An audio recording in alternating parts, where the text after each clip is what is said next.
தேர்தல் பிரச்சார கூட்டங்களில் தொண்டர்கள் வருவது போல அவ்வப்போது ஆம்புலன்ஸ்களும் அடிக்கடி வருவது வழக்கமாகிவிட்டது. அதிமுக பொதுச் செயலாளர் எடப்பாடி பழனிசாமியின் தேர்தல் பிரச்சார கூட்டங்களில் அடிக்கடி ஆம்புலன்ஸ் வந்து சென்றதால் ஒரு கூட்டத்தில் பொறுமை இழந்த பழனிசாமி ஆம்புலன்ஸை நிறுத்த சொல்லி அந்த ஆம்புலன்ஸ் டிரைவரை லெப்ட் ரைட் விளாசினார். அதனைத் தொடர்ந்து இனி கூட்டங்களில் ஆம்புலன்ஸ் வந்தால் அதன் டிரைவர் நோயாளியாக அதே ஆம்புலன்ஸில் அனுப்பப்படுவார் என்று காட்டமாக எச்சரித்தார். ஆக இந்த அரசுக்கு எச்சரிக்கை விடுறோம். அடுத்த இருக்க ஆம்புலன்ஸ் வந்தா ஆம்புலன்ஸ் பேஷண்ட் ஏத்திட்டு போற மாதிரி தான் இருக்கும். வெறும் வண்டி ஆம்புலன்ஸ் வந்தா அது யார் ஓட்டிட்டு வராங்களோ அவர் பேஷண்டா மாதிரி ஹாஸ்பிட்டலுக்கு போக வேண்டிய நிலைமை ஆயிடும். என்ன அசிங்கமா இல்ல? வேலூர் அணைக்கட்டு பகுதியில் பிரச்சாரம் மேற்கொள்ளும் போது ஆம்புலன்ஸ் அரசியல் குறித்து இவ்வாறு பேசியது குறிப்பிடத்தக்கது.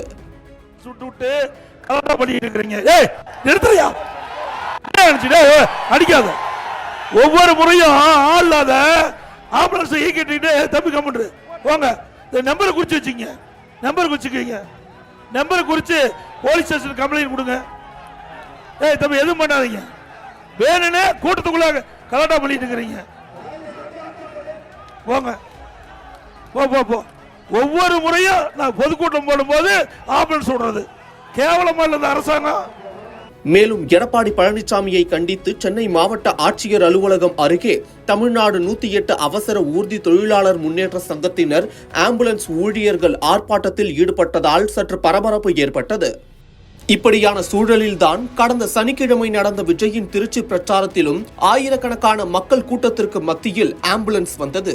இது குறித்து பேசிய தாவேகா நிர்வாகிகள் ஆளும் கட்சி கூட்டத்தில் ஆம்புலன்ஸை விட்டு அரசியல் செய்கிறது என்ற குற்றச்சாட்டை முன்வைத்தனர்.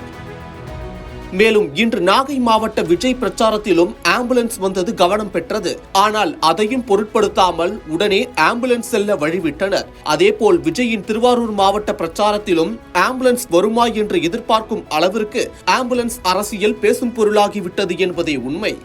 மேலும் துணை முதல்வர் உதயநிதி ஸ்டாலின் பிரச்சாரத்திற்கு செல்லும் போதும் ஆம்புலன்ஸ் வந்தது குறிப்பிடத்தக்கது.